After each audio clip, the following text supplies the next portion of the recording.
కిందట ఎన్డీఏ ఎంపీల సమావేశంలో ప్రముఖ నటుడు రాజకీయవేత్త ఆంధ్రప్రదేశ్ డిప్యూటీ సీఎం జనసేన అధినేత కొన్నిదెల పవన్ కళ్యాణ్ ను ఉద్దేశించి ప్రధాని నరేంద్ర మోదీ స్వయంగా పరిచయం చేసిన విషయం తెలిసిందే.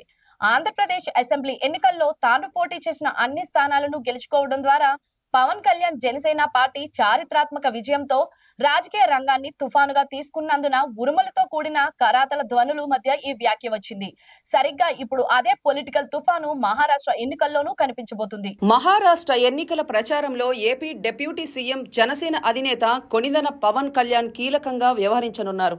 ఎన్డీఏ కూటమి పెద్దలు మహారాష్ట్ర ఎన్నికల్లో ప్రచారం నిమిత్తం పనిచేసేలా ప్రధాని మోదీ, అమిత్ షా వ్యూహం రచించారు. ఇందులో భాగంగా ఢిల్లీ వెళ్లిన పవన్ కళ్యాణ్ ను మహారాష్ట్ర ఎన్నికల ప్రచారానికి ఆహ్వానించారు. తనపై నమ్మకంతో వారు అప్పగించే ఎన్నికల ప్రచార బాధ్యతల అభ్యర్థనపై మారు మాట్లాడకుండా పవన్ కళ్యాణ్ అంగీకారం తెలిపారు. గత ఏపీ ఎన్నికల సమయంలో ఎన్డీఏ కూటమి ఏర్పాటులో ఆయన కీలక పాత్ర పోషించిన సంగతి తెలిసిందే. కేంద్రంలోని బీజేపీ పెద్దలకు ఏపీ సీఎం శ్రీ నారా చంద్రబాబు నాయుడుకు మధ్య వారధిలా పనిచేసిన పవన్ కళ్యాణ్ కూటమి ఏర్పాటు చేయడంలో సక్సెస్ అయ్యారు. అంతేకాకుండా ఏపీలో ఎన్నికల ప్రచారానికి ప్రధాని నరేంద్ర మోదీ, కేంద్ర హోంమంత్రి అమిత్ షా, బీజేపీ జాతీయ అధ్యక్షులు జేపీ నడ్డా వంటి అగ్రనేతలను తీసుకురాగలిగారు. ఇటు ఏపీతో పాటు దేశ వ్యాప్తంగా ఎన్డీఏ విజయ దుమ్దుబి మోగించడం, ఏపీలో కూటమి తరపున గెలుపొందిన ఎంపీలు మోదీ సర్కార్ ఏర్పాటులో కీలకం కావడంతో పవన్ కళ్యాణ్ గారి ప్రాధాన్యత పెరిగింది. ఈ క్రమంలోనే ఈ తుఫాన్ను మహారాష్ట్ర ఎన్నికల ప్రచారంలో ఉపయోగించుకోవాలని ప్రధాని మోదీ భావించారు.